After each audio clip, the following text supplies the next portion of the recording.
300 сомонӣ барое ки ино ширкати хусусӣ шумо дуруст дарк кардед, лекин мо вилоят кор карда меистем бевосита дастури супориши муҳтарам раиси вилоят 4 сомонӣ баъзе проблемое ки шуда истодааст мо маблағаш худомон гузаронда шартнома вобаста гузаронда истодем, лекин ваяш то 2 рӯза мебурад анализаш. нафаҳмидам. барои ҳама 4 сомонӣ.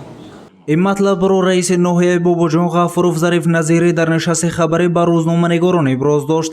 افزود که ارزش گذشتنی تست برای اهالی 4 سومونی را تشکیل می‌دهد. تاکید گردید که معاین نمودن بیماری توسط تست در مؤسسه‌های طبی خصوصی 300 سومونی است. جواب آن در مدت کوتاه معین می‌شود. ناحیه باباجان غفورov امکان دارد برای شخصانی که شرایط پرداخت مبلغ تست را ندارند کمک نماید. با دستگیری صاحبکاران در بودجه ناحیه 100,000 سومونی مبلغ برای گذشتن از تست گذرانی جمع شده است. سه نمونه تست خودتون می‌دونید. یک تستش همون 300 سومونی رو تگیدن دوام 10 سکوند 20 секунд метиҳад ҷавоб боша ки хун катиба метиҳанд дар 20 секунд метиҳанд ки шумо ковид шудед нашудед ё ки имрӯз шумо антитела доред надоред ё ки шумо касал набудед дуруст вай одамое ки имрӯз ягон ҷо саросима ё ягон маблағҳошон зиёд аст лекин агар вай гирд мо мана худомон супурдем 4 сомонӣ як тест аз вай мегиранд гули ва давоми 6 соат мегиранд як вақт аз сабаби ки имрӯз очерат аст 2 рӯз ҷавобшо мегиред ки шумо ковид надоред.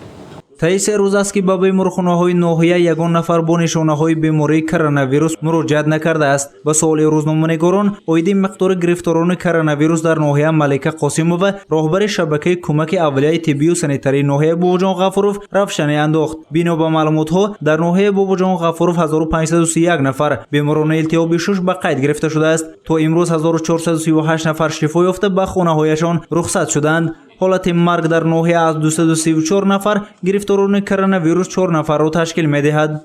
در ناحیه باباجان غفورov دوام 7 روز 4 مرتبه ستاد دائم عمل کننده تشکیل و گذرانیده می شود. همچنین در 10 بازارهای منطقه‌های ناحیه نقطه‌های طبی تشکیل شده است. هنوز تا سنه 20 اپریل موادهای بی‌ضررگردان بر ضد بیماری کرونا ویروس خریداری شده است. ظریف نظیری رئیس ناحیه باباجان غفورov گفت که در ولایت سوخت گیپوکلورید کلسی خلور قریب 18 تن ذخیره شده است. عین حال در انبار ولایت از آن مقدار زیاده از 14 تن باقی مانده است. در ناحیه باباجان غفورov مقدار داروهای بر ضد پاندمی کووید 19 به طور کفایتی ذخیره کرده شده است. برای که حالی سوخت دوام دارد این دوم فازش هست و این وقتشان مبلغ دارد که ضرورت خودمون که برآورده بود در ناحیه باباجان غفورov ما حتما این چیز خریداری کردن می‌دونیم که امروز وقتی که پیداشوی کسری در جماعت سر میشد ما خونه‌شون از حساب ناحیه بذارد در روی کرده استودیم لیکن کوچه های از حساب صاحبکار بعضی کوچه هایی که شرایطشون نیست